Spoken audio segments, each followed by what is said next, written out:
This was day 510 of the Trump administration. There is new pressure on the president's longtime personal attorney and so-called fixer, Michael Cohen of New York, tonight, and by extension, on the president himself. Cohen is currently the subject of a criminal investigation into his business dealings. The case was referred, you may recall, to the feds in New York from the Mueller team in Washington. Sources close to Cohen tell NBC News he's now looking for a new legal team or lawyer to represent him. One report even raises the possibility that Cohen may be more likely to flip and start cooperating as a highly valuable witness for the government. NBC News reports that Cohen has not yet spoken with prosecutors, but the possibility of him flipping has rattled Trump's allies, who see the potential legal jeopardy for the president, in large part because, remember, the president knows the kinds of things that would be seized during a raid of Cohen's home and office. Also tonight, the Washington Post has brand new reporting on Robert Mueller's continued focus on Michael Cohen. Quote, Cohen is under intensifying scrutiny from Mueller, who is continuing to investigate episodes involving Cohen, according to a witness who testified in front of a grand jury in Washington last week. A former member of the Ukrainian parliament said in an interview that many of the questions he faced during several hours of testimony Friday were focused on his interactions with Cohen.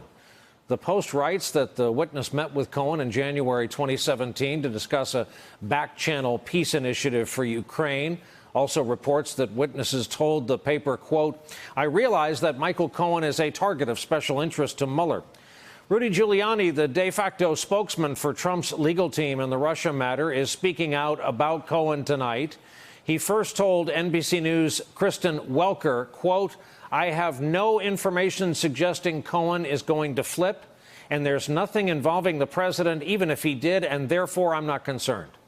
Then here is what Giuliani said to Laura Ingraham on Fox News in just the past hour. He's not cooperating, nor do we care, because the president did nothing wrong. We're very comfortable if he cooperates, that there's nothing he can cooperate about. Michael Cohen, I think, would tell you he's got nothing incriminating with the president. And really, they should stop going after him. They're torturing the guy. The reality is they're trying to frighten him. Cohen worked for Donald Trump for a decade, guarding his boss's secrets, handling delicate matters in Trump's personal and professional life. Here is Cohen on the subject of his client prior to the inauguration. I'll do anything to protect Mr. Trump, the family. Fortunately, Mr. Trump has a significant number of people. I'd like to keep myself in that little circle of extremely loyal people. He does. And we will do what it's necessary to protect him and the office of the presidency.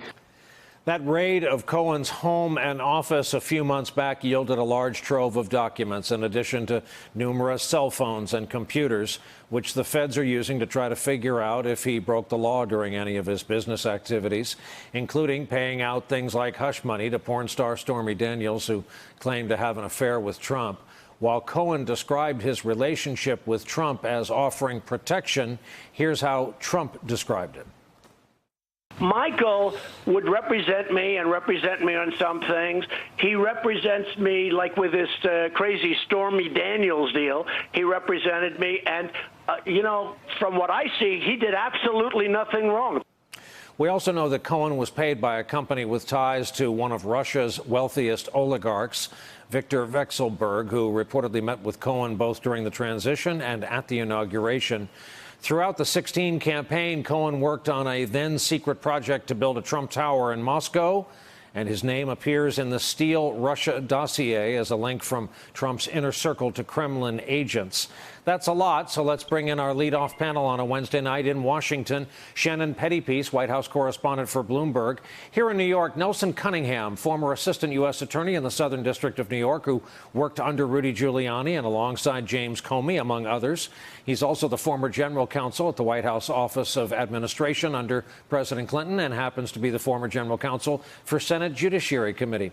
And Daniel Goldman is back with us as well, also former assistant U.S. attorney for the Southern District of New York. A lot of talk about the Southern District of New York around here these days. I wonder why.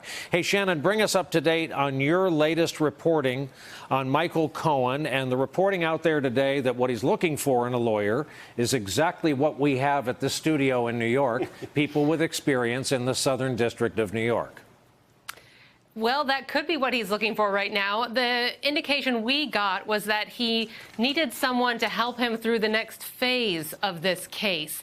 Now, whether that means he needs someone to help him through a phase where he's a cooperating witness, or a phase past document production, or a phase where he has to find a different way to pay for his legal bills, we were never really able to get to the bottom of so far today. But we do know, to this point that was made earlier, his legal bills were becoming astronomical. He had 15 lawyers, 2 data specialists, a team of paralegals and associates working around the clock, sleeping on couches, trying to review all these documents. Actually, one associate had to be sent home because he developed a hand tremor. So that is the type of legal might that we're talking about here. It's not the tens or hundreds of thousands. This could be something that reaches in well above $1 million. So the idea and this issue of him paying for his legal bills is a real concern. Whether that had anything to do with the switch in lawyers or not, it's an issue that's out there. And one can only imagine the hourly rate while the meter is running that we're talking about here. Daniel, I'm going to read, I received questions from a nice man, a lawyer named Rob here in New York City, and you're the perfect man to answer this. Would you please consider asking your guests whether this might be a ploy to simply delay the case as new lawyers are afforded time to be identified and get up to speed? Second question, how many times can a client replace their attorney, and for what reasons? Well, the answer to the first is I don't think it's a ploy to delay the case because there is not yet a case. Let's remember what's going on right now is simply a review of documents that were seized pursuant to search warrants. He has not been charged with any crime yet, and so there is no case here. What I think is happening is that Michael Cohen is recognizing that he needs to get ready for the pre-indictment phase of this case, which means there will be negotiations with the U.S. Attorney's Office about what they're interested in, what charges they're thinking of bringing, whether he might cooperate. All of these things are things that the lawyers have, the prosecutors and the defense lawyers. And my guess is that Michael Cohen is readying himself to get past this document review, which did not reveal very many privileged documents to this point, and there's still a lot that remain to be searched.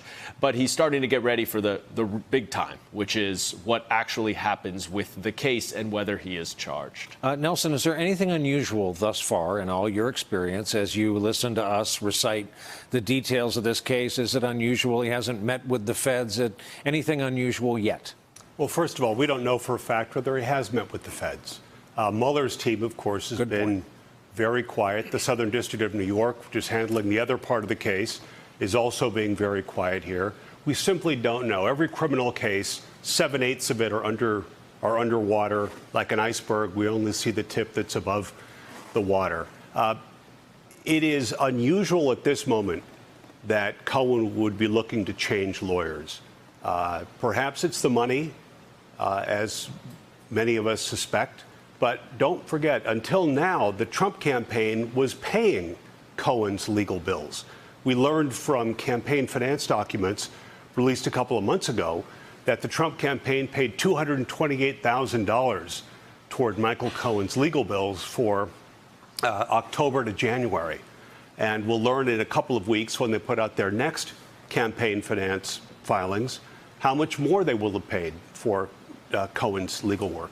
Maybe they're fed up with paying it. Maybe Trump has cut them off. That could lead to the sort of break that we may be seeing today. Hey there, I'm Chris Hayes from MSNBC. Thanks for watching MSNBC on YouTube. If you want to keep up to date with the videos we're putting out, you can click subscribe just below me, or click over on this list to see lots of other great videos.